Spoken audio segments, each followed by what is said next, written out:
profile sync and calendar setup. We are going to walk through how you set up your calendar and configure everything so that it is integrated. So what you're going to do is you're going to go down to settings, you're going to go to my profile, and then you're going to want to just fill out this information and make sure it's all correct. Have your phone number, your email. If you want to add your signature, that's something that can be helpful when you're sending emails, just so it is automated and sends out on every message. Then what I would do next is go through your available hours. If you are going to have a calendar on your website or you're going to have clients booking, I would just go ahead and do that right in here so that this is going to be the default available hours that you are normally available. You can always change this later or per calendar.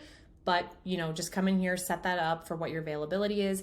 And then you're going to want to integrate whatever email service you use or you use for your meetings, whether that's Zoom or Google Meet, or if you just want to do phone calls, you can set that all up right here. So it's very, very easy, extremely self-explanatory. So for the integrations, those are all right here. So what you're going to want to do is, if you have a Zoom account, for example, just connect, and it's going to take you right to Zoom. So this already recognized my account, which is awesome, because then, if you're already logged in, which is another suggestion I might make, is just having your Zoom account or your Google, whatever you are logging into, have it logged in this tab, and so that it will just automatically go over, and then it's a super easy integration setup. So all you have to do is click allow, and then you're good to go. It's going to connect it.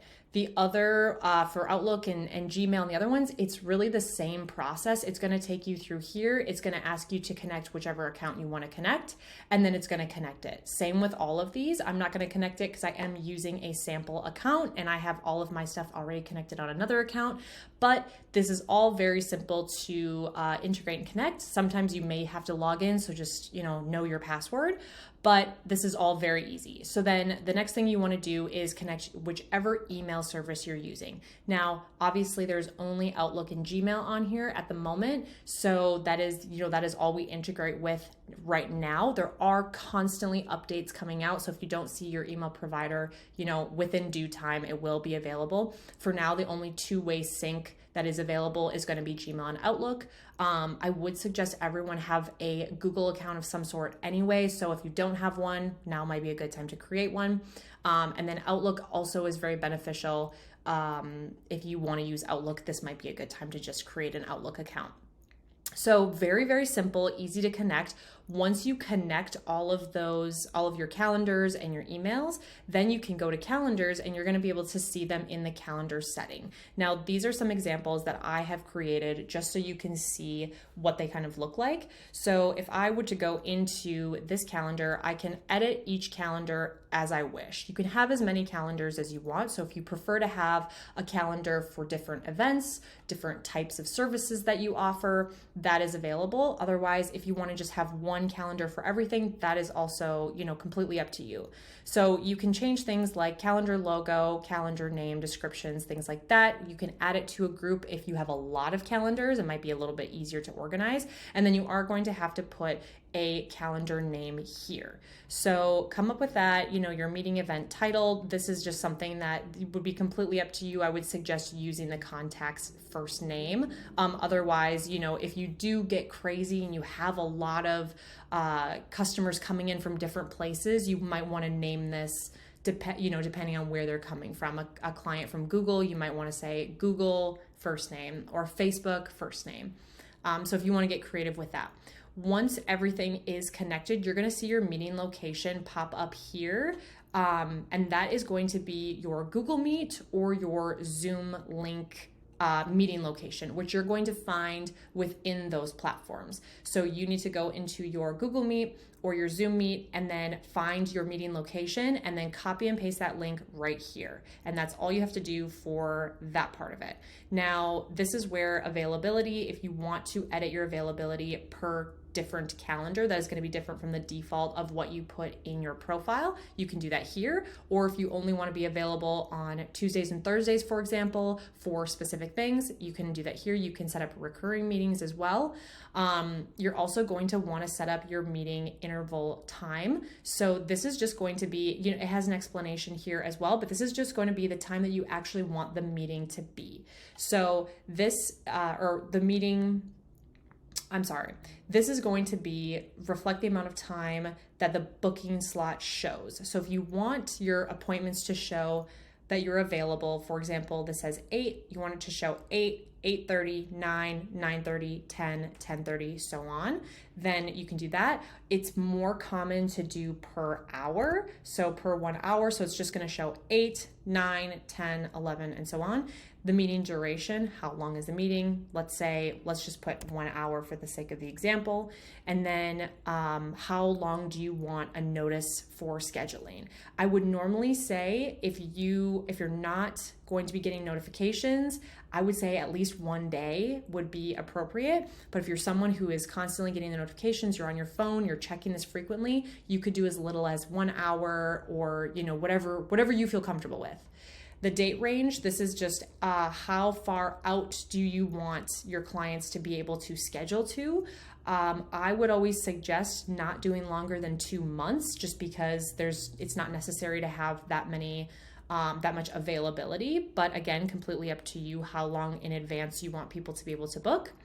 Maximum bookings per day, you can decide on a cap if you only want to have 3 clients a day, 5 clients a day, or just 1, you can put that here. Maximum bookings per slot. You can have multiple people book in 1 slot if you so choose. If you're having guests and things like that, just hop on. You can also do that. And then if you want to have buffer time between your meetings, you can put that here as well. Now for forms and payments, this is something that you do not have to do because they already have a default a form in here. So the default form is just going to be first name, last name, email, phone, and then any extra notes, which they're going to get automatically.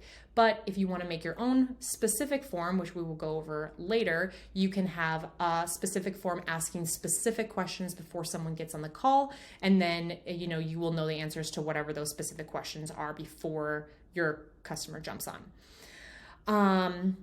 Pre-populate sticky contacts. I would always turn that on. It just makes it easier for the customer. They put in their name, everything populates. Consent checkbox. This is something you also want to have on because you want people consenting. You don't want to get in trouble for this stuff. It's just easier to have it correct in the beginning. For the confirmation page at the very end, when they are done booking, what do you want the client to go? Do you want them to go to a redirect link that's something on your website maybe? Or do you want them to just see a message when they're done? Thanks for booking the appointment. Completely up to you. If you do choose to change this, you can change it right here. If you do want it to be a redirect link, just put the URL right here and that's all you need to do. The Facebook pixel is a totally optional additional thing. So up to you on that, what you want to do with that. Then for this one, so this is where it gets a little confusing for some people.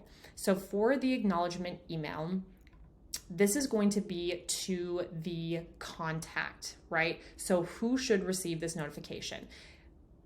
You want to put the contact on here.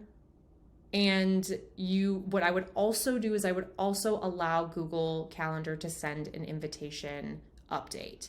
So what this is going to do, and you can also, once you've created some emails, you can be more specific on if you want to have a customized email versus just the standard email that says thanks for booking an appointment.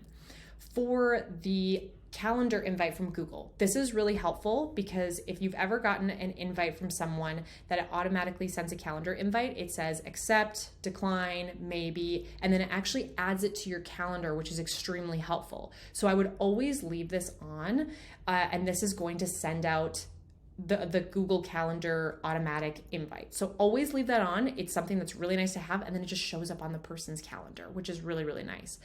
Then for the rest of the stuff, it's pretty self-explanatory. Do you want to allow your clients to reschedule or cancel? I would always say yes, allow people to reschedule. It's really frustrating when people don't show up to a meeting and then they say, I wanted to cancel, but there was no option to. I couldn't find where to. Just make it easy for people, allow them to reschedule, and then, you can go from there. Now, for connections, this is where your Google Meet, your Zoom, your Gmail, all of those things, whatever's connected is going to show up here. So then you can choose which calendar you want to sync to this calendar. Every calendar can be synced to a different calendar, a personal calendar. So if you want to have this synced to your Outlook calendar, but then you want to have another calendar synced to a Gmail calendar, you can absolutely do that. So you're just going to go ahead and choose, and you can also set up your external calendar here if you didn't do that in the beginning steps.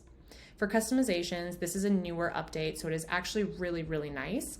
All you need to do for this is if you do want to customize it, you just need to choose the Neo widget, which is already defaulted. So all you need to do is really just choose your color. So the only kind of weird thing here is you can't put your color code here. It doesn't actually stay. So you need to click on the color, choose your color or choose your color code, and then exit out like that. And then the background color is just going to be white, which I would probably leave just because it is a little bit easier to read when it is white. You can also change the button text. I just like to say schedule, and then you can decide if you want to show the calendar title, the description, and the details. And this is something that if you have a really crazy website and you have a lot of this stuff already on the website, you just want to show the calendar, you don't need to show the details, you don't need to show the description or the title, that's perfect. But if you don't want to do anything with your website and you just want people to go to this calendar and book, then you might want to leave these on. Then you can preview it, save it, and you're done. And that is all for calendar.